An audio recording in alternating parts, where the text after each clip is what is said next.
Hello and welcome to episode 147 of the Perth to Paisley podcast, a podcast dedicated to Heart and Midlothian Football Club, who have lost back-to-back Scottish Premiership games after a run of 4 successive victories. Joining me, Adam Kennedy, to discuss the Jampo's bipolar behaviour is Daniel McIver. McIver, long time no speak. How are you? Yes, I'm doing. I was about to say I'm doing fine. I'm actually quite ill. So first of all, apologies if there's any coughing fits or anything. I'll do my best to edit them out, but I can't promise to get to everyone. But yeah, it's been a while, and I have to take 100% of that blame because after the St Johnstone game, we did an episode. It was a great episode. Recorded it. Perfect. I did quite well in the quiz, and I was very much looking forward to letting everybody You've hear ruined that. that for me. I was going to wait till we got to the quiz. No, And I no, could no, no, say no. that I'm you'd getting dropped an that in absolute early. nuke. No, getting it in early. Disappointed. No. And then my PC, for want of a better word, blew up. And then had to desperately stay up till like 3:30 in the morning and try to fix it. Couldn't. Spoke to my mate who works in PCs. Couldn't.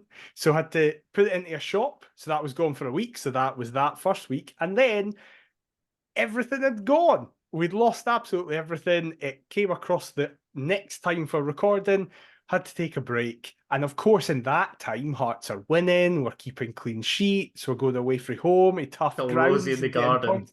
Going great. Then get the PC back, going, don't you worry.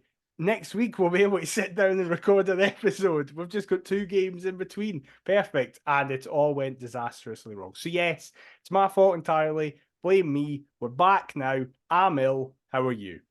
I'm all right. All right. I'm really depressed about Hearts. Really Yeah. depressed. I'm really concerned. But yeah, I'm close to finishing up for uni for the year, which is nice. Hooray. However, I work in retail and Christmas is an absolute bastard, Yeah. so that's not great. But yeah, look, we're gonna try and put a positive spin on as much of this as we possibly can. I'm off on holiday this week. That's positive. Oh, that's good. That is good. I was going to start with positives and say that if anybody is a Foundation of Hearts member and hasn't had their plot ceremony yet, please do so, because I had a great day with my dad when I went. This was lost in the episode that it was never lost. aired. Yeah, but I feel like I've got to hammer this home because it really was. It was fantastic. I was watching my old man try and shout at people, kid on that he's Stephen Naismith in the dugout, and I couldn't contain my laughter. Listen, he'd do a better job than him currently. I wouldn't be so sure.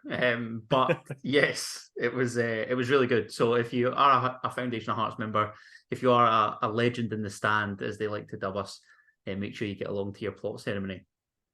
Yeah, because it was absolutely top. But yes, we have got 4 games. Well, we've got 3 games to brush over and 1 to talk about. Is the best way that I could put it. You mentioned that we'd scraped past St Johnstone at Tynecastle after Lauren Shankland had diverted a Liam Boyce shot into the net. Is that, like, in saying this, the games that we missed weren't exactly action-packed, and neither was this one. It seems to be a common theme of our season.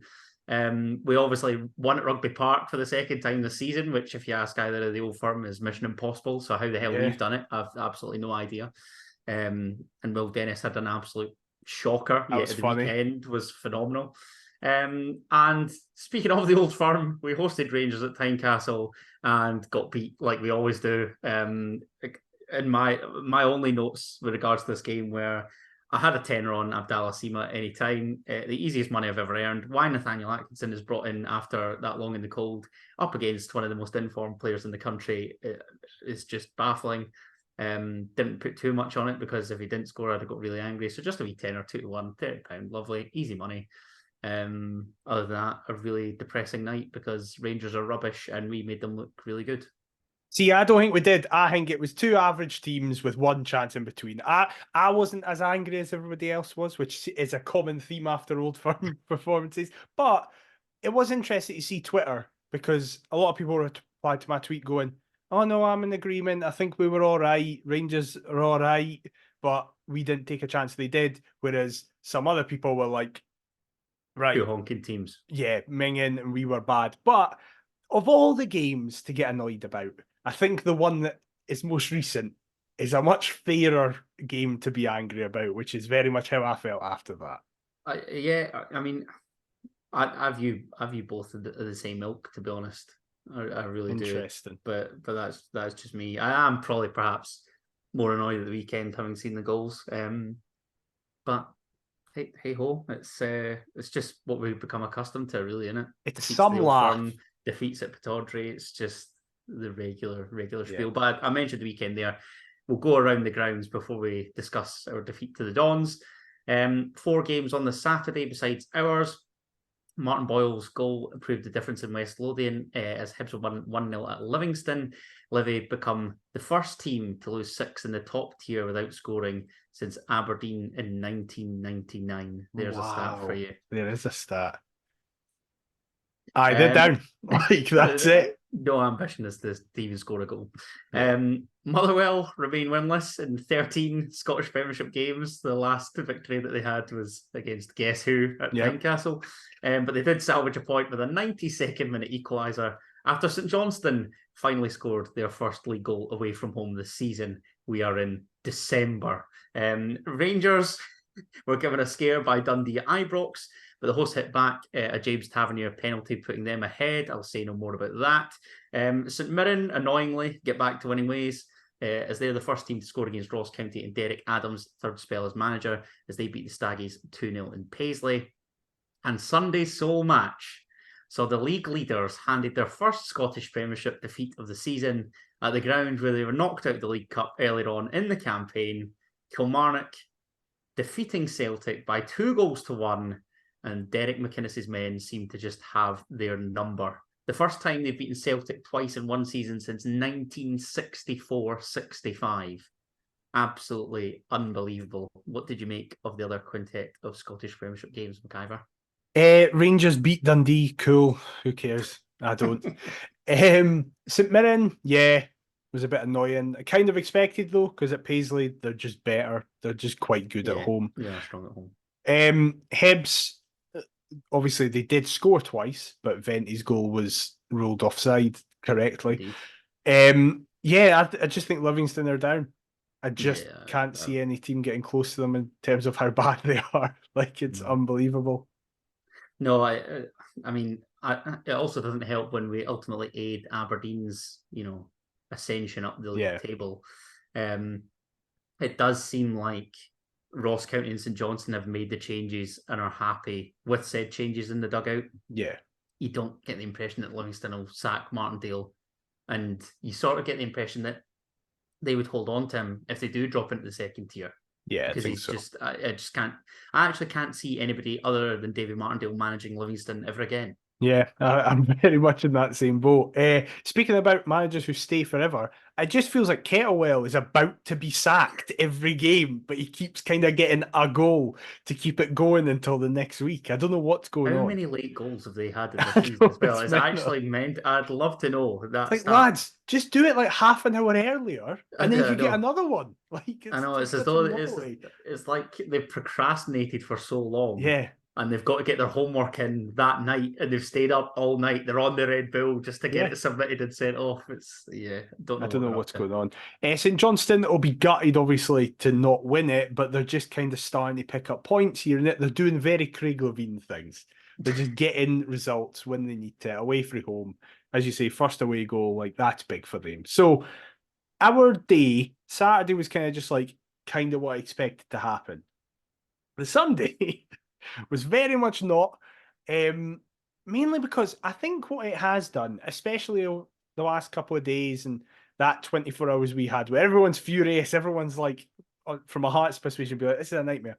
I think it puts into perspective how good a result the week before was, getting a win at Kilmarnock, and then, as you said, doing it for the second time this season as well. So nice, we had to do it twice. Yeah, it is just proof in this league that basically everybody can beat anybody at any time.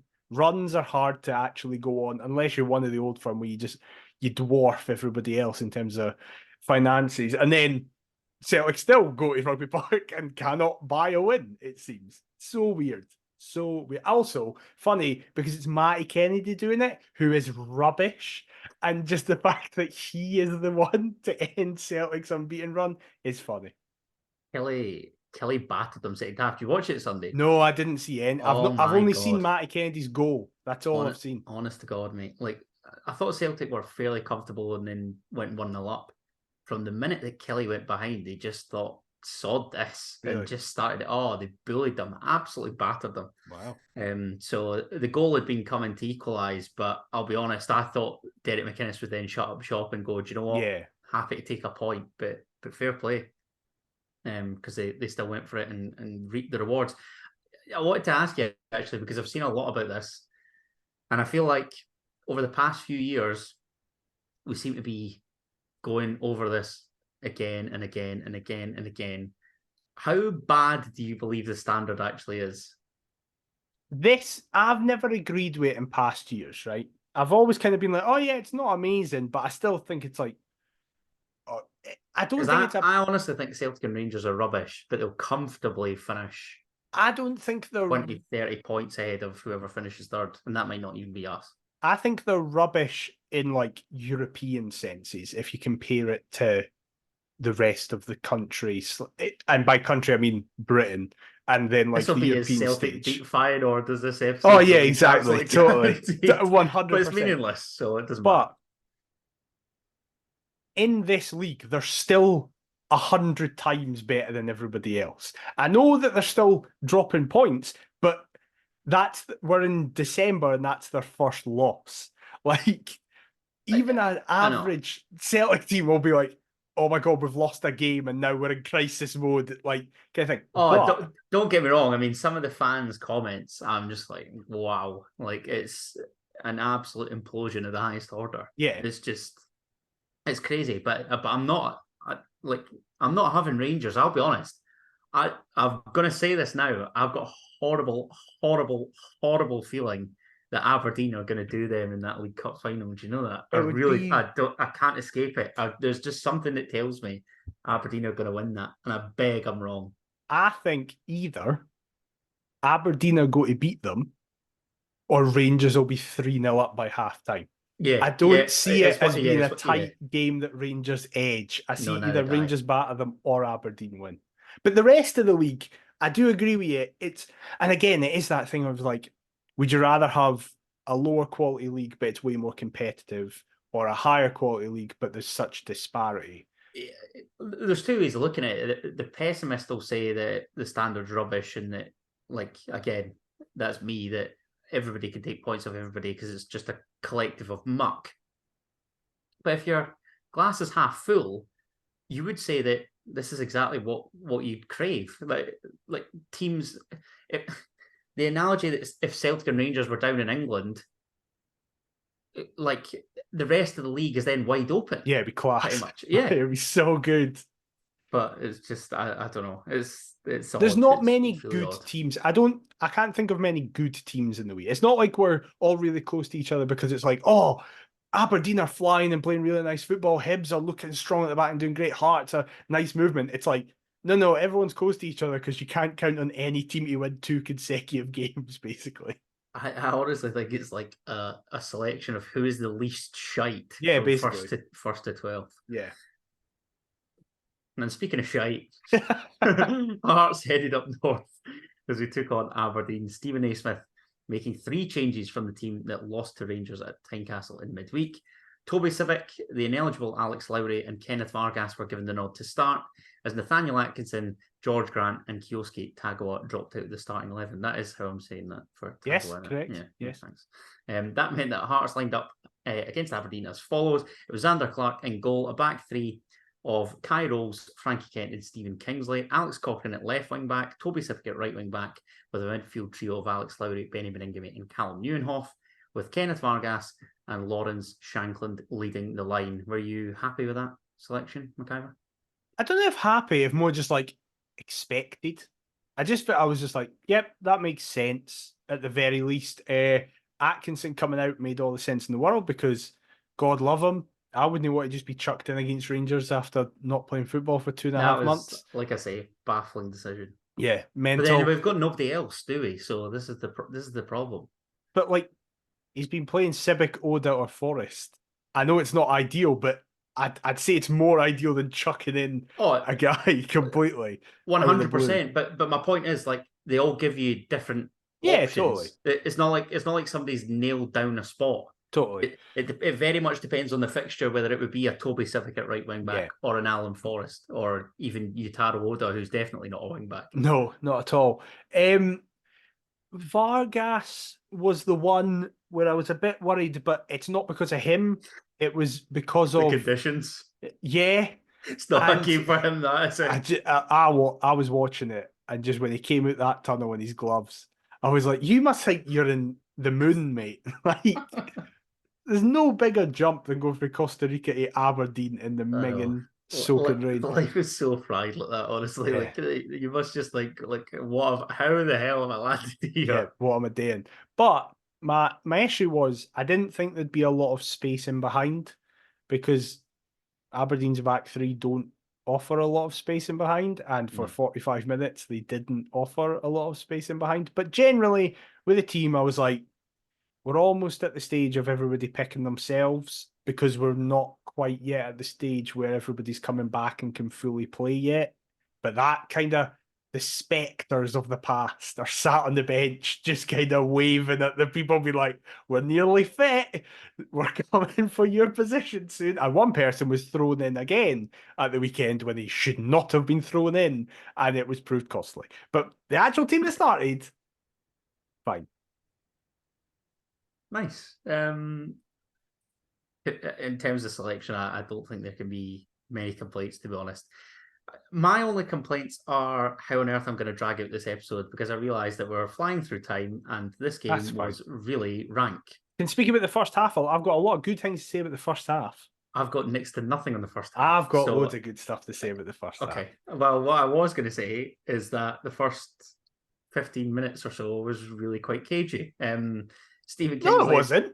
No, well, we were really good. That was the only positives. If you're saying it's cagey, then I've got nothing positive to say about the first half. All I saw was a Stephen Kingsley header from a corner and Frankie Kent blocking a Jamie McGrath effort. No. So the first Hearts TV didn't upload a package, can I just say? Yeah, so that, I was going to say. I could have seen this through my intuited specs, but I watched Sports Scene, and from what I saw on Sports Scene, there was next to nothing. I've seen Sports Scene. It's the worst highlights package they've done of us this season by a mile. That's fine. Like, so by an absolute mile. Don't shoot the messenger. Yeah.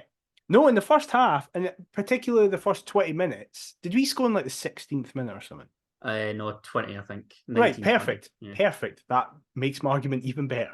Because up until our goal, I was just thinking, this is really good.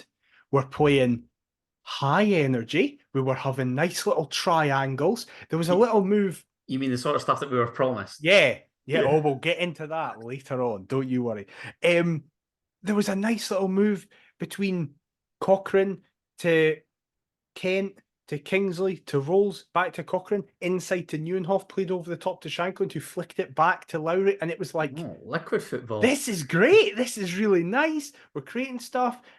And that first 20 minutes, I was like, this feels like we're playing a team low on confidence, who haven't really got anything going for them. We're a team, yes, we're coming off a bad result midweek, but prior to that, we're on a good run. And I was like, very quickly you could tell neither team wanted to play it in the air, which again is part of the issue with Vargas, so therefore there was no space in behind. Because of the conditions, you couldn't really do anything. The pitch was soaking, so the ball was skiting about the place. So we just very quickly were like, right, let's go close, touch tight, and just playing sequences on the ground. And it was working, and it was going well. And then in the 19th minute, it all comes together for basically perfection and something that we never see this season. I think I've been missold the dream here. I do apologise. The rest of the game, you're spot on. But the first 20 minutes, I actually think we actually did quite well. I wonder if that's what like most of our playing squad believe, that if we just wrap it up inside the first 20 minutes, then maybe that's it done. Yeah. I don't know. But yeah, like I say, I'd only seen one chance at either end. However, on 19 minutes, you are correct. Stefan Garterman fails to deal with a Xander Clark punt. Lawrence Shankland gathers, sends Vargas on his bike, scurrying off down the right-hand side. The Costa Rican's cross deflects off Richard Jensen for a corner. Alex Cochrane takes, sends a lovely weighted ball to the back post, and Lauren Shankland evades Graham Shinney to dive and nod beyond Kellerus into the net. 1-0 Hearts on 20 minutes, and the travelling fans that bothered their arse to head all the way up there are so far rewarded. Yeah, absolutely. And it did feel like the pinnacle. It felt like it was coming. It was like, yeah, this is deserved. I think I said at the time on Twitter, I was like, from a Hearts perspective, we've scored from a corner. Holy shit. Second time this season. I was going to say, we're actually making a habit of that. Yeah, it's crazy. It's a great ball in from Cochrane, and Shankland does really well. From an Aberdeen perspective, it is the worst defending I can remember at a set piece. It was so poor. I don't know about that. Since us last season, kind of thing. It just stank of that, and it very much was like, yeah, this is a team that is not confident, that is every single passage of play that Aberdeen had in the first half. And I didn't want to be cliche, but it very much is. It was a game of two halves, where in the first half, Aberdeen fans were just booing everything that Aberdeen players were doing. They were getting the ball and we were just solid defensively. They didn't know how to deal with, so they'd have to go back. And the camera was like shaking with the boos from Aberdeen fans, and Laurie and Rob are like, this is good. This is exactly what we want. And just everything good about the first half was summed up in the goal. The problem is, not much else good happened in this first half. But it was still solid. I didn't think the midfield three played particularly well in the first half. Thank the Lord. I thought they were all quite disjointed. And then probably the other player to pick out was Sibic. But even then, Sibic wasn't great at going forward. But there was like 3 times in the first half where quite a good chance was about to happen for Aberdeen. But he would just either block or jockey them and push them out. And so it's not like oh yes, Toby Sibic's jockeyed someone. Hooray, it's such a huge moment. But it's a little moment of like, he's doing well, that's a good thing. But the midfield three, that's where the slight panic alarm started going off my head. I was like, none of them look particularly great today. Lowry, I thought in the first half was the weakest. He was just, he was fair play to him. He was trying stuff, but I don't think anything paid off. Benny, he's the only one that does, though. Yeah, absolutely. Try something like that. Yeah, offensively. Totally. I feel that's why his selection is often warranted, because none of the others will try. Yeah. None of the others will try and pick that pass at all. That's fair. But there was a couple of times where it was like, go and just stop trying to do a Trivela and put in it backspin, pass it, and just pass it 5 yards to Lauren Shankland, please. Like, please just do that. Keep it simple. Yeah. And then for the last 10 minutes of the first half, it started where Shankland just starts dropping deeper and deeper. You pick the ball up and you're like, oh God, okay, right. And leaving Vargas up in the hope that he emulates Josh Ginnelly from last season, and we've learned so far that he doesn't. And it's just, and I actually remember thinking, going, okay, it's almost a good thing that this has happened at the end of the first half, because Naismith can then get in and be like, right, freshen up stuff, not even personnel necessarily, but just kind of remind everybody. It was like, look, Shankland shouldn't be dropping this deep. That shouldn't be what was happening. So everybody push up. What actually happened was Naismith saw that and went, oh, that's a fucking great plan. Well, just keep doing that, Shankland. Just keep dropping to in line with Benny for most of the rest of the game. I mean, you spoke about Benny there. You spoke about Alex Lowry. Callum Neuenhoff, I thought was... He did not have a good afternoon. Really, really poor. And his booking just sums up his afternoon for me. It's absolutely ridiculous. It just appears far too casual. Lackadaisical. Lackadaisical, great word. Jamie McGrath crosses into the box, receives from Bojan Miovski, giving Graham Shinney's looking to make things happen. Kai Rolls heads McGrath's cross away, but Callum Neuenhoff is blissfully unaware that young Jack Milne is making up serious ground. He's busting a gut. He ultimately intercepts, pokes through to Shinney, who's then rugby tackled by Callum Neuenhoff. It's needless. Takes the booking, but does nobody fancy giving him a shout or letting him know that Jack, this is basic shit that Jack Milne is making up that ground? Yeah. And the chance that then comes from it, sorry, before you obviously start talking about it, Johnny Hayes takes the resulting free kick. Leighton Clarkson has the entire freedom of the Granite City, and he just runs onto it, sends his effort narrowly wide because he misconnects, and he should do better.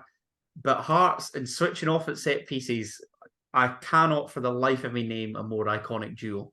See, the worry I have is that I don't think it's switching off at set pieces. I think it's tactical.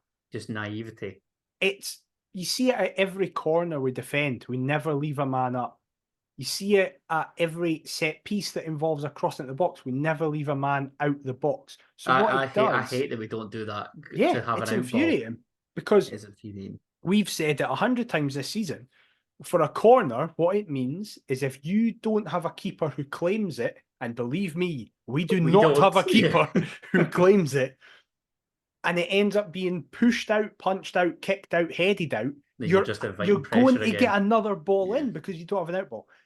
With that free kick, I think it might not have been Aberdeen at home earlier this season. I can't remember who it was, but there was a team that did the exact same, that they got a free kick in a similar area, and everyone on the ground at Tynecastle was like, maybe it was Kilmarnock actually, was like, there's someone on the edge of the box there who is clearly going to get it pulled back to it and hit it. And that is exactly what happened. Now, again, that individual put it past the post. So I don't know if Naismith's like, I don't trust a single person in this league to score for the edge of the box. So therefore, I'm just going to let them be unmarked. It's so...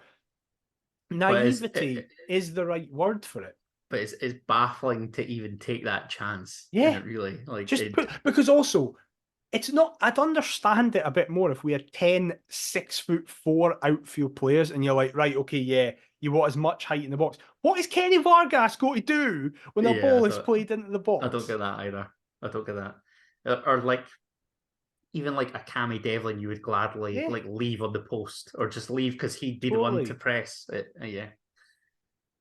However, all in all, I mean, from what I had seen, it looked to be a first half, a few chances, but you are adamant we deserve to be ahead. Matt, at the time, I was like, definitely deserve to be ahead. It's been an all right half. We've dipped a wee bit towards the end. Great to hear them booed off as well. Yeah, but that summed up the first half. I felt very well. It was like they are very unhappy. They've not shown a lot. We've maybe not shown loads, but we've taken our chances. Looked reasonably solid. Yes, we've had a dip towards the end of the half, but that's natural when you're kind of defending the league. Hopefully, it's like, look, boots to the neck, just come out the traps, second half, let's get another one, put the game to bed. What ends up happening is Aberdeen changed their shape ahead of the second half, and Naismith just, I don't even know what he does. He just goes, oh, well, we've won this, it's 1-0. This is basically like we've only got a couple of minutes to see it out, instead of a second half up against a manager who's made a tactical change that literally immediately made Aberdeen the better side. And against a crowd that are so far left underwhelmed by their domestic season, very angry by the first 45 minutes, and are demanding a reaction from the 11 players that pull on the red jersey, for their club at the start of the second half. They started brightly. Graham Shinnie makes ground down the left, cuts the ball back for Bojan Miovski, but he seems to stumble as he shoots, and it proves a comfortable save for Clark on 47 minutes. That was perhaps the warning. Richard Jensen then decides to take matters into his own feet, blasts from range, and Xander Clark saves well. Good save, but it's a great strike from the big centre half. And that is a really... Listen, I'm going to be quite critical of Xander Clark later on. You are quite critical of Xander Clark, as am I, but that is a great save. That is an unbelievable save. That is going top corner. That is... What a fair play, Xander. Well. It's a great save. I will say, my immediate reaction was, do not flap at this cross and make it all for nothing. But he didn't. He actually did well after the cross and caught it. So I was like, it's a new Xander Clark. It wasn't. But in that moment, I was like, it's a new Xander Clark. It's a new dawn. It's a new day. Yeah, it's a new life for me. However, it wasn't long before the hosts would draw level, deservedly level. That chance from Richard Jensen came on 52 minutes. They drew level on 53. Bojan Miovski runs out of room. Jamie McGrath works some space on the edge of the area. Goes down under the attention of both Benny Bringamy and Callum Nieuwenhof. Can still poke it through to Bojan Miovski, who's in space because Kai Rolls just seemingly leaves him, and the North Macedonian keeps his composure. His finish kisses the inside of Xander Clark's right-hand post, and ultimately McIver, we don't seem to play to the whistle, first and foremost, and we seem to leave a bloke that Aberdeen want £4 million for unmarked in the area. Absolutely baffling. Now, I've seen this back a couple of times, and I've lessened my anger on this one since seeing it. Because my initial reaction was, Benny and Neuenhoff, what on earth are you doing? Like, that was mine. What are you doing? So I'm intrigued to see what you're going to say here. When you see it back, literally as McGrath stabs it through, the ref is about to blow the whistle for a penalty. So I think Benny and Neuenhoff, and the way Benny and Neuenhoff are, they're looking at the ref. So I think they're like, they've went, oh, it's a penalty. Now, your point still stands though, play to the whistle. Like, the whistle hasn't gone yet, but I just thought they were just like, they couldn't be arsed. They just accepted the outcome. Yeah, at least there is a justification. It's not a justification I think makes it any better, but I can at least go, well, in that half a second, they thought, oh, it's a penalty. So I'm still not like, oh, so therefore it's fine, lads. Keep doing that. That's all right.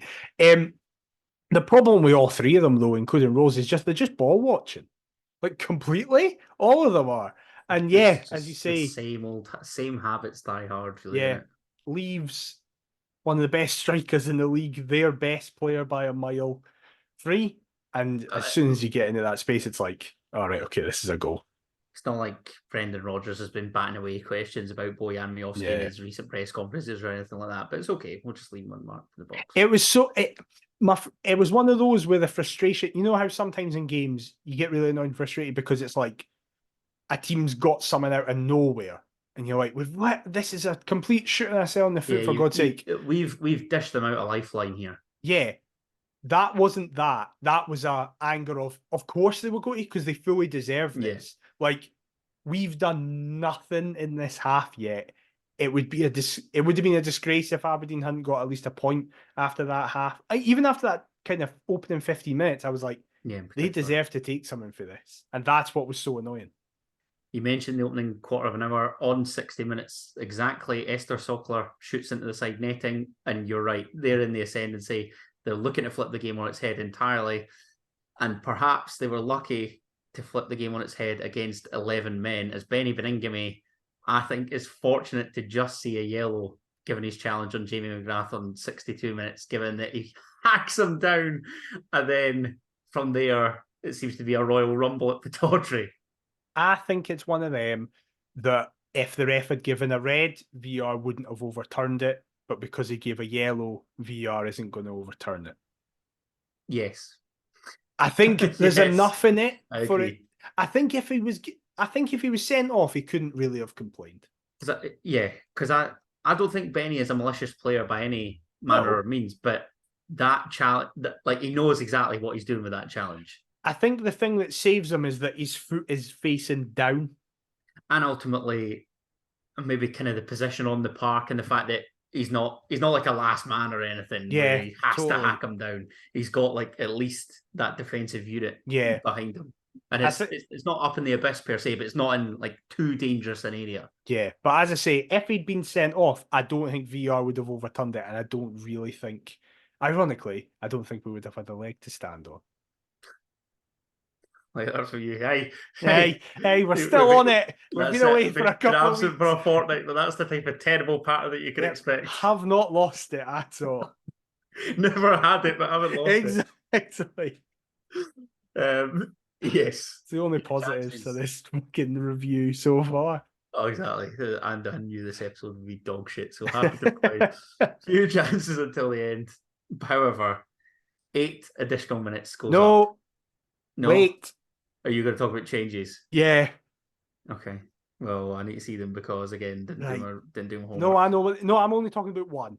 It's one change. Which was Craig Halkett coming It was Craig Halkett, right. So, much like we spoke about, Nathaniel Atkinson getting chucked in for their best into facing one of the That was on 71 minutes. Right, yeah. I thought it was going to be about that time.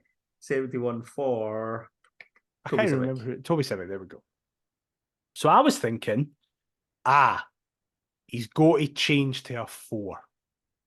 I didn't know who was going to play it right back, but I was like, that has to be a 4 now. But I had an issue with that in and of itself, because for 71 minutes, arguably the best player from a Hearts persuasion, as has been the case for so many games this season, was Frankie Kent. In the middle of that 3, he was loving life. I think he is our second best player. I think he's at the very least in the top 3 players. Or he has been this season. That's fair. Yeah, that's fair. Because I know what you're going to say, like, we both love Cochrane, but this season's been... This season, Kent's been a better performer overall because he's just been in every game, and most games you can be like, that was shite, at least Kent was good. With the exception of St Mirren away, where he was at fault for the When he was honking. Yeah. But for 71 minutes, loving that. He did 2 Cruyff turns in the game. It was just like, that sums him up, right? On that surface, he was doing Cruyff turns. Should have watched the full 90 first thing this morning just for that. Just for that alone. And then Halkett comes on. I have so many issues with this. Number 1, why are you bringing him on now? It's 1-1 in minging conditions. What are you doing to him? Bring him on at home to Livingston. That's when you bring Craig Halkett on. Or Ross County as well later this month. Oh, yeah, we've got Ross County later this month. I forgot about that. Do that. St Mirren. If we're a couple of goals up, bring him on, then there's no pressure. You say that like we're going to score a couple of goals. I know. We're never going to do that. Do not. Basically, my point is, the time to not bring him on is when you're defending a 1-1 draw in a minging set of conditions where against a team that are in the ascendancy, got the crowd back on side with the goal, and they're pushing because they need a victory to ultimately ascend up the league table. 2, against the Hearts side that have a rank record at said venue. Are terrible there. The second problem is that, right, fine, even if you want to get past that first hurdle of, no, I think this is the perfect time to bring him on. Right. Why wouldn't you bring him on and put him at right centre half? Because that means that he's not having to be the sitter, / he's not having to be the one that is kind of reliant in heading everything away and being the main focal point of a defensive unit. What he can that's all he had been previously. No, but he's also he's not good. Played with Kent yet. He's also good. That's the only reason, isn't it? At bringing the ball out sometimes. He can do that. Jiggy's better at that than Kent. Yes, definitely. So you'd have Kent in the middle all day. Yes, absolutely. Fair. Putting Halkett in the middle did 2 things. 1, it means suddenly, after not playing football for 342 days or whatever it was, he is suddenly responsible for the entire defensive unit. And you're moving the best defender out of his more natural position to where I don't think Kent affected the game for the last 20 minutes. I don't remember him doing anything except desperately sliding at the very end to try and prevent a goal. That's terrible. And then finally, because he didn't change to a 4, it meant Stephen Kingsley, who I will just remind everybody, we signed as a left back, as that is his position, gradually has been getting further and further to the other side of the pitch. He spent the last 20 minutes as a right wing back. Now, I will say this. That's because we're lopsided, McIver. I know it is, but I don't care. He did all right, right? I'm not actually here to criticise Kingsley, but what it did was make the whole defence shaky. And when you're playing the high line that we played with a guy who's not played football in a year, who, listen, I love Craig Halkett, but let's all be honest with ourselves, was never one who was fast to begin with.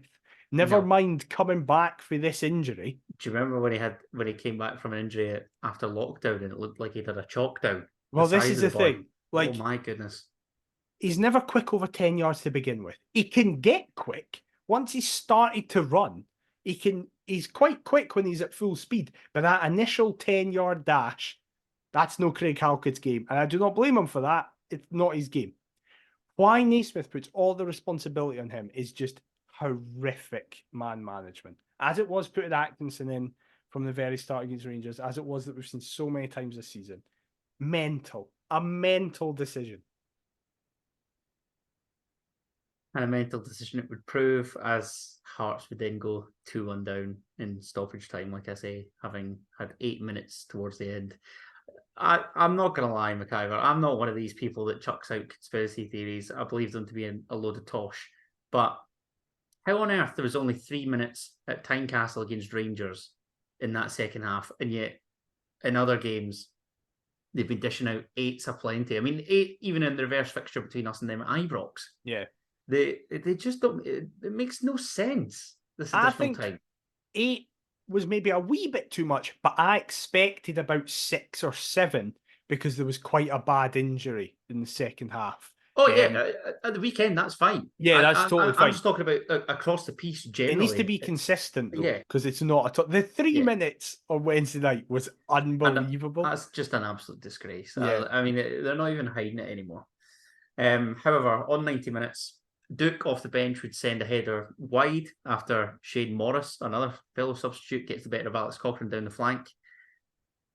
However, Yoski Tagoa loses the ball up in the abyss as Nicky Devlin and Aberdeen send it long for Duke down the right, in behind Rolls and the aforementioned Halkett. Duke squares for Leighton Clarkson, who, despite Kai Rolls' effort to clear off the line and Frankie Kent at the back post, slots home the game-winning goal, and it's an 8th consecutive defeat at Pittodrie for Heart Midlothian. What is Xander Clark doing? I don't know. You're meant to... Listen, I'm stealing this analysis completely for the terrace, but he's spot on. It's Tony Anderson. You're meant to close the angle as a goalkeeper. Why is he running backwards? Why does he commit halfway through and then goes, no, actually, no, It was the exact same for Seema's winner at Tynecastle. Yeah. He's got a habit of this. Terrible back-to-back games. And I can't remember who said it. It may have been on the Terrace podcast.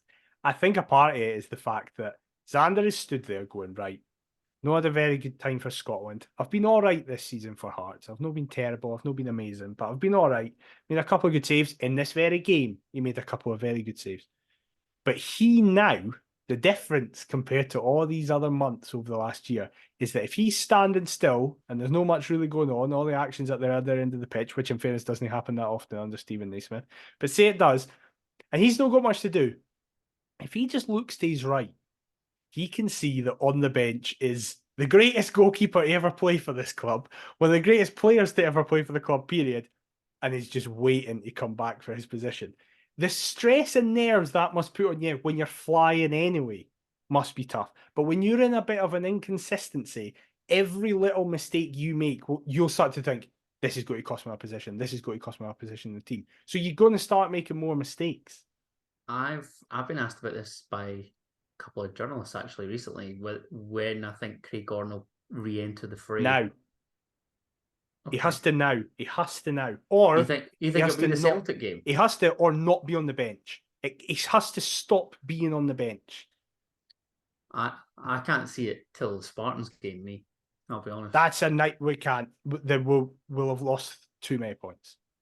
Because even if Gordon comes back in and is rubbish, that'll give Clark more confidence, because it's like, all right, okay, there's not this expectation that Gordon will just come in and be better than me. Hearts fans will be like, all right, okay, Gordon isn't at the level we expected, so we'll give Clark a wee bit more leeway. Right now, every Hearts fan's like, on the bench is a guy who will save us games. Get Gordon on there. So what, would you play him at Parkhead then? Yeah, because I think we're going to beat 5-0 regardless of who plays. At any, we could play with Xander Clark and Craig Gordon, and I still think we'll get beat 5-0. Okay. So I'd do it just because it's like, well, there's no expectations anyway. Even if Gordon chucks a couple in, I don't care. Then he can come in for St. Mirren. I understand though if people want to go, well, no, play Xander at Parkhead and then give Gordon St. Mirren. I'd also be fine with that. That St. Mirren game's a big one though, isn't it? I know. So I don't know. I feel like Gordon needs to have that exposure beforehand. So do I. That's exactly my logic as well. But I don't know. Ultimately, full time at Pittodrie, 2-1 defeat. You say game of two halves. Decent first. Terrible second. Terrible second. We're up against a side that have just lost their first match in the league this season. Granted, they play Feyenoord in their final Champions League match, a meaningless match upon this podcast release. Yep. But given our Parkhead record up against the league leaders and a very angry crowd that are demanding a reaction, you believe that we will get, what, smashed 5-0? Oh, we'll get bad. I don't know how many it'll be, but we'll get bad. I'm going to say an optimistic 4. That's fair. I'll go with my traditional 5, and anything else, Nice. anything lower than that's a bonus. I'm just really annoyed at the idea that the loss at Aberdeen wasn't tactical, because that's a mental thing to say, What, isn't just it? that they wanted it more? Yeah, that's a lie. That isn't why we lost that game. We lost Why? that game because at half-time, Barry Robson went, I'm changing the shape, it's not working. Yeah. And the shape change immediately And was they came better. out with a purpose. Yeah, totally. And then we made changes to our shape that made us worse with every change. And it's what every Hearts fan's been saying all week since that game. How annoying is it that so far this season, Stephen Naismith either got the changes absolutely spot on, Yeah. or miles off it, and there is no middle ground. And again, it just screams of a guy who shouldn't be our manager. Like, a guy, he shouldn't be making these mistakes at us. He should be making them at like a Alloa or something like that. Like a team that is just like a team that you go to start slowly building yourself up. Like, That was a great shout, actually, in terms of the breeding yeah, ground of Scottish managers recently. yeah, exactly. It's done it for quite a few folk. Paul Hartley, Jim Goodwin, Jack Ross. Yeah, see? Go to Alloa, Stephen. Fuck off away from us. Because, like, there's been so many times that I've understood and almost sympathised with Naismith with the stuff that you just can't control, where it's like Peter Haring pulling the shirt at Ibrox. It's like, there's nothing he can do about that. There's Xander Clark chucking someone in. There's players not really paying attention, or like after the Pauk game, just immediately conceding a penalty and stuff like that. That I can be like, Naismith must be on the touchline being like, what am I meant to do there? The issue I have with Naismith is that it's twofold. One is the arrogance of when he came in and made digs at Nielsen, being like, Hearts should have an identity. Hearts fans don't settle for 1-0 wins and won't play for a draw and stuff like that. We want to be constantly pushing. I've not seen that once this season. Once. And secondly, I knew what Nielsen's plan was. I knew what Stendhal's plan was, no matter how mental it was. I knew what Levine's plan was, no matter how boring it could be. I knew what Cathro's plan was, no matter how fucking weird and esoteric it could be. The most damning indictment I can say for Naismith is, I've never once this season went, I know what our plan here is. It feels like 10 outfield players have just been told, go and do something and try not concede, and hope that that guy with a number 9 can just score and get us out of the shit. And so often he has, but he's not going to be here forever. I don't think he could be in 2 weeks. So therefore, that's the worst thing. I could even suck it up and be like, right, okay, I disagree with his style, but it's a style. It's like, there isn't even a style. So go to Parkhead like that. It's like, right, we're just going to get... But I was saying to you before we started recording, the most Stephen Naismith thing ever would be winning at Parkhead. We will not win at Parkhead. No, we will not. Chance. But it would be... And then we'd get... Would you win at Parkhead? We are, but we've been saying the law of averages says that like it's been, what, 16 years in the making? Yeah. Imagine if it's him who gets it. All these pantheon of great managers we've had haven't been able to do it. And then the wee guy on work experience turns up and fucking does it. I'd love it. I'd absolutely love it. It would be objectively funny. He needs a win like that. I think he needs a statement win to kind of say, sort of like you've said there, here's what I'm doing. Yeah. You're with me or you're not. He needs a back. He needs a statement victory. I'm not saying this as someone who is like, I now hope Naismith's shit to prove me right. I want him to get a amazing win at Parkhead and lift up his wee grey hoodie with just up you McIver on this thing, right? That's what I want more than anything. I just worry that it won't be the case and we'll get beat at Parkhead. Then all the pressure's on them for St Mirren, and then there's a derby. Game. Oh God. Don't. Merry Christmas, everybody. Optimism. It's the most wonderful time of the year. Spreading some festive cheer. Here we go. Exactly. However, the end is near to this podcast, and we will head on into the quiz. Yeah, this could be really rubbish, given that it got to 6 o'clock and we recorded at 7:30, and I went, "Oh shit, I've not put together a quiz." So this could be really quite rubbish. I'm on a lot of antibiotics, so let's see how it affects my brain. Nice. First question. Well, what have we got in here? We've got a multiple choice, we've got a true or false, and of course the who am I to finish. Right, first question. Who is the only player with a better goal ratio than Lauren Shankland for Hearts this century? Oh, there's one name that's immediately popped into my head. It might be wrong. Is it Z Fuke? It is correct. Yes! I was going to say him or Beatty. They were the two that came into my head. I was like, short spells. Short spells who fucking scores loads of goals. Yeah, I found that on Hearts Standard, but I don't know the stats. I've not got them because I've not paid for Hearts Standard yet. So I literally clicked on the article, scrolled all the way through, saw the answer. I was like, yeah, I'll take that. Done. Is it? I think Zfuke scored. I want to say 12 and 15 or something like that. Oh, I was going to say 17 and 16. I think that's what it was. I don't know, maybe. I'll find out right now as you're talking. And I can do both things. I can answer questions and do research. All right, I'll take your word for it. I can't. No idea. I actually thought that the quiz that I'd put together in the last podcast was all right. It was really good. I feel really bad. I smashed it. I got 5 out of 5. Everybody got it without asking any questions. Such a liar. Saulius Michailidis called time in his playing career last month. But how many caps did Lithuania's all-time appearance holder accrue Daniel McIver? Was it A, 91, B, 101, C, 111, or D, 121?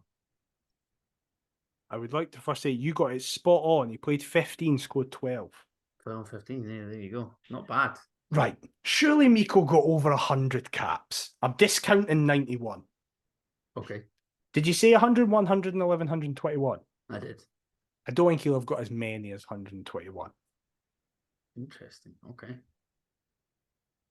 I think he's a sentimental man. I think he would have just got over 100 and retired. So I'm going for B. You are 2 from 2. 101 caps. Get in, Miko! Come on. Antibiotics. I should just take antibiotics every single week and we'll be in. I miss that man. Yeah, I loved Michailidis. He was a wee shithouse. One of my favourite players ever. Oh, absolute hero. Do you remember when Hearts fans were booing him because he died against That made me love him more. I didn't give a shit. Sheer shithousery. Yeah, absolutely respect it. Fought linesman. What a guy. Even in that set, was it the semi against Hibs when he's like picking up the corner flag? Yeah, he's just waving he's getting stamped on to make them go down to 10 men. Just a great guy. Was it Sproul? I think it was Simon Sproul. Yeah, what a guy. What a guy. Third question, and I alluded to this. Kilmarnock registered their second victory over Celtic this season on Sunday. What did you were going to ask about this? True or false? The last time Killie achieved this, Hearts won the league. I think we won the league. Did you give me a year, or am I allowed a year? I gave it earlier on. Yeah, in the podcast. That's what I'm trying to remember. No, I feel like I'll give it away if I say the year. That's fair. Don't give me a year. I think we won the league the year before, so I'm going to say false. How do you stumble into the correct answer with the wrong logic? It really irritates me. It is false. Yeah. So wait to hear this. So this was in the 1964-65 season. Now, my dad was born in 65. However, Kilmarnock picked us to the league title on goal average. We would have won the league had it came down to goal difference. Rangers and Celtic's finishes are incredible. So Kilmarnock, Hearts, in third and fourth were Dunfermline and Hibs. Amazing. Rangers finished fifth. Celtic finished eighth. And they were behind Dundee and Clyde. Amazing. That is just inconceivable to me. That's great. That is genuinely remarkable. The important placement from all of that is I am now 3 for 3.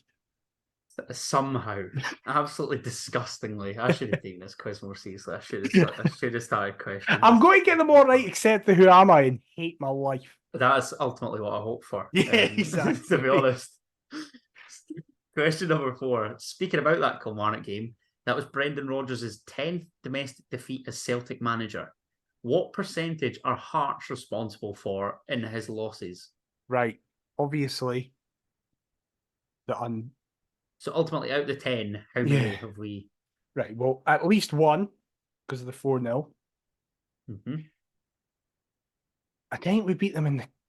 Is this in all competitions, sorry, or just the league? All competitions. Did we beat them in the cup? I can only think of that one game. But I feel like it's not. I feel like it's too obvious if it's 10%. Did we beat them twice? Obviously, we've not beat them in his current stint, but did we beat them twice in his first stint?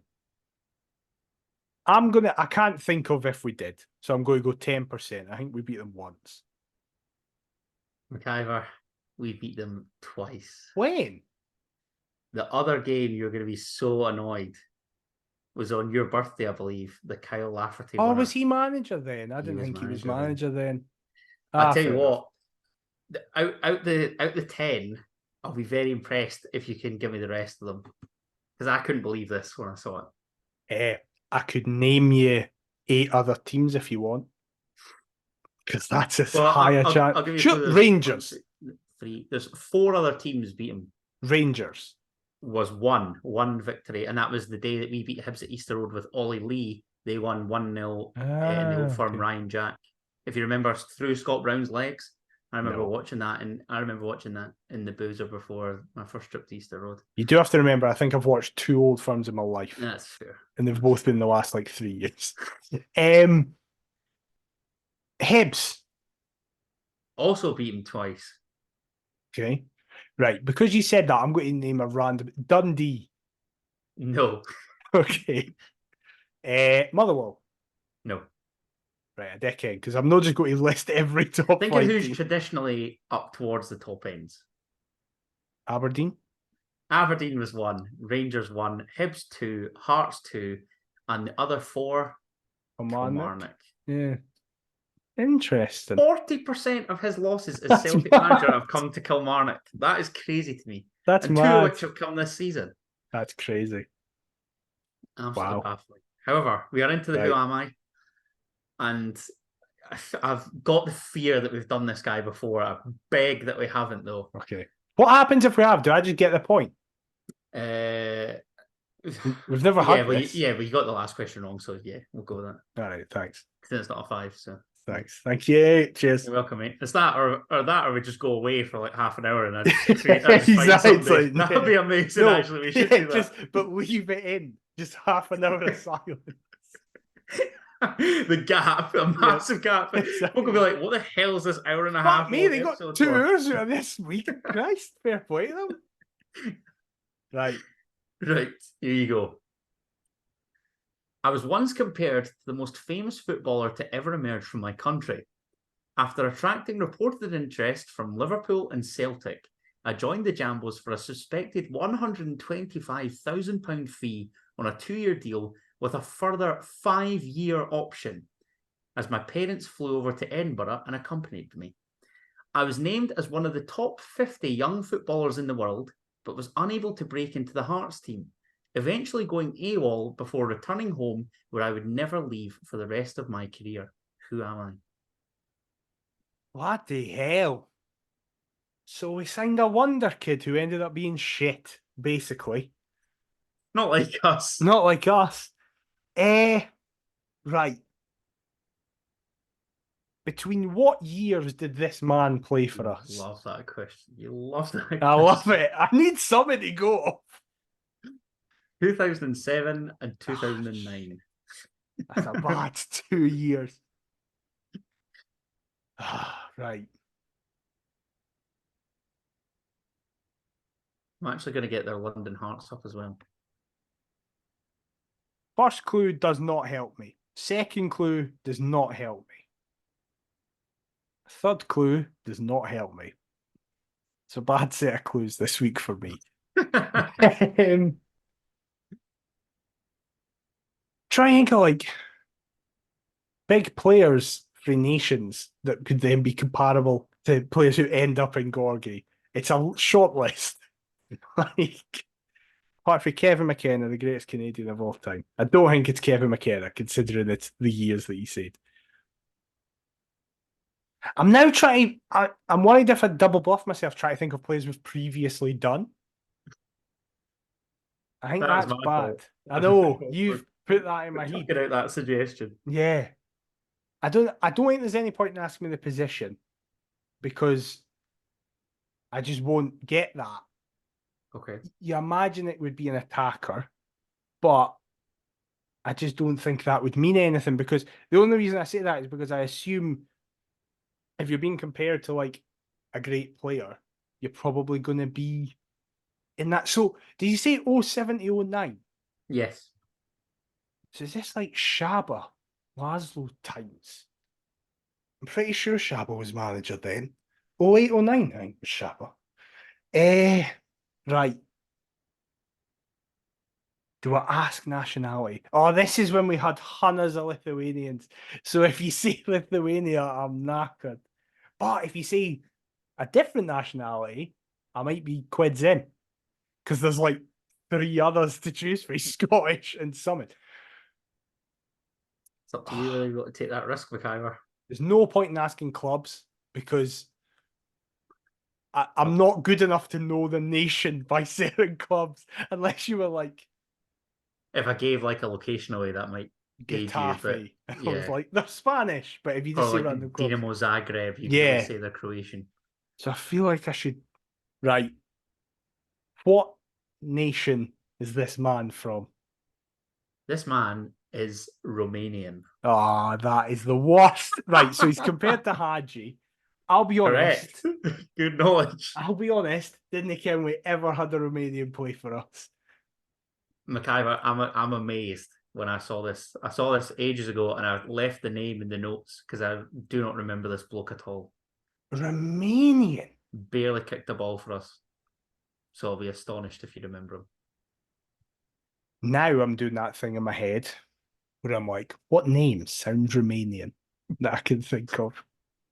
Is it Yanis Georgi. Yeah, I was going to say Janos Balok was around that time, but he was Hungarian, Bulgarian. I can't remember. Hungarian, I think. Yeah. Yeah, it would have been because Shaba's Hungarian. Yes, of course. Right. Countryman. Right. We're going into just territory of I don't know a single Romanian, so I'm going to try and think of a name that played around that time that I know isn't Lithuanian, which is hard because they fucking all were. The only name that's coming to my head, by the way, this is not my guess, is Karapidis, who I knew is Greek. Like, it's no him, but he's the only name that's coming to my head. I don't want to be offensive and just say a name that vaguely sounds Romanian and hope I get the right syllables together. I'm trying. Do you know what I want to do? I want to say Hadji's son, and I can't remember his first name as a joke, but I can't even remember his first name. Hadji. Yanis Hadji. I was going to just be like, is it him? Even though he would have been 8 or something. I'll give you a clue. It's not. Okay, thank you for that. And I have a feeling it's not actual Hadji either, who was retired definitely by Hadji, then. who's dubbed the new Hadji. Yeah, exactly. He's that good. They can't produce anybody else, so he just comes back around again, being the new one. Right. My answer is Marian Kello. The Slovenian man? Was he Slovenian or Slovakian? Or Serbian? I don't know. I get them all mixed up. One of the S's. Marian Kello was Slovakian. Slovakian, there we go. Well, that's my guess. Is it maybe dual nationality with Romania? Is it? I'm sad to report that's not the case. What's this guy's name? The man in question is, and I really hope I'm not butchering the pronunciation here, is Dumitru Kopil. That's a drink, mate. That's not a man's name who played for us. It came to prominence in December 2006 when it was reported that Liverpool and Celtic were interested in signing him. Coincidentally, on that link is Hearts could beat Celtic to Copial, is a BBC Sport article. No, it's not. This man didn't exist. Hearts could yet win the signing race for the highly rated 17-year-old Romanian Dumitru Copial. The teenager was quoted in the Daily Record saying that a January move to Celtic was 90% complete, but Copial's agent, Adrian Stefanescu of the Stellar Group agency, told BBC Scotland the offer from Hearts is bigger than the one from Celtic. I think Dimitri will choose Hearts. I spoke with him and he likes very much the city and the people that he met. Copial is highly regarded in Romania and has been likened to the legendary George Hagi, and his coach at Atletico Arad, Arpad Shizernetsky, thinks Copial is one of the biggest talents in his native land. He is like Hagi, but Frank Lampard would be the closest British equivalent to him in terms of playing style and aggression. There were offers from Hearts and Liverpool, but I've decided to go to Glasgow, Copial explained to the Daily Record. I really enjoyed my time at Hearts and I wanted to become a member of that team after they showed such interest in me. But a week after the Hearts trial, Liverpool contacted me and I went there too. I liked Liverpool, but I still felt the best place to develop was at Hearts, and then came the chance to go to Celtic. After spending time there, I decided that Celtic was the best option for me, yada, yada, yada. What I want more than anything now is to play for Celtic, to have a good first year with them and reach as high as I can. I still have studies to complete, and in an ideal world, I would like to finish them, but I have to give football my full commitment. He ended up at Hearts. In November 2007, the magazine World Soccer named Copial among the top young 50 footballers in the world. Now, I had the photo of literally some of these names, and some of them were astonishing. If I can find it, I'll get it up because it was really good. But in terms of like other questions, what else? Yeah, just went AWOL and literally did not leave Romania after his time at Hearts, which was quite sad. But hey ho, I really want to see this top 50 now because I recognise some of the names on it as well. Listen, I really respect that you've gone to all this effort to make a fake guy and make a Wikipedia for him and all this part, right? But that's not how the game works. You can't do that. Sorry. Right. So I think I should get the point because you've made a. What the fuck do you mean? I think we've done this person before. What are you talking about? I don't know. It's just he's one of them that I just feel like he was one of those. Oh, here it is. Right. So I've just typed in Dimitri Copial on Twitter. And Joel Skeds actually serves the piece. No, he's not. You've put them up to this and all. So listen to this. So Alexander Pato, I'm trying to look at like recognisable names, was in third. Brazil and obviously AC Milan. Anderson at Man United, fourth. Giovanni Dos Santos in fifth. Gareth Bale in sixth. Sergio Aguero, seventh. Bojan in eighth. Angel Di Maria in 11th. Franco Di Santo, who I believe got moved to Chelsea, was 13th. Karim Benzema in 15th, Dimitri Copial of Heart and Midlothian in 16th. Just above Fabio Da Silva, the Man United fullback, Fabio Coentrao, Marwan Fellaini, Lorenzo De Silvestri, Tony Kroos, Juan Mata, who else is in the list? Mesut Ozil, Renato Augusto, Henri Saivet, Micah Richards, Alexis Sanchez. Wait, whoa. Saivet? Like Newcastle Henri Saivet, yeah. Micah Richards, Alexis Sanchez, Ivan Rakitic, Carlos Vela, Theo Walcott, Gregory van der Wiel, Ever Banega, all in that list. And Dimitri, there he was. Right, 16. I know how bad that list was though, because Saivet was at Newcastle for about 7 years and played 5 times. I don't even think Copial got off the bench for us in a competitive game. There you go. Well, if any of you got that, Christ, you need to get some new hobbies for Christmas. Yeah, Never mind. The top 50, I think, could give that away. Yeah, that's mental. But I was having a look here. You mentioned about Shaba. So he was persuaded to return but told to stay away until pre-season training began in June 2008. The Lithuanian owners of the club suspected that he was only coming back in order to be paid over the summer break. Copial's homesickness and frustration at his absence of first-team football continued in 2008-09, with Hearts manager Stephen Frail, before Shaba had even got the job, stating that he was not yet good enough to play in the SPL. Left Hearts in January 2009 at the culmination of his initial 2-year deal.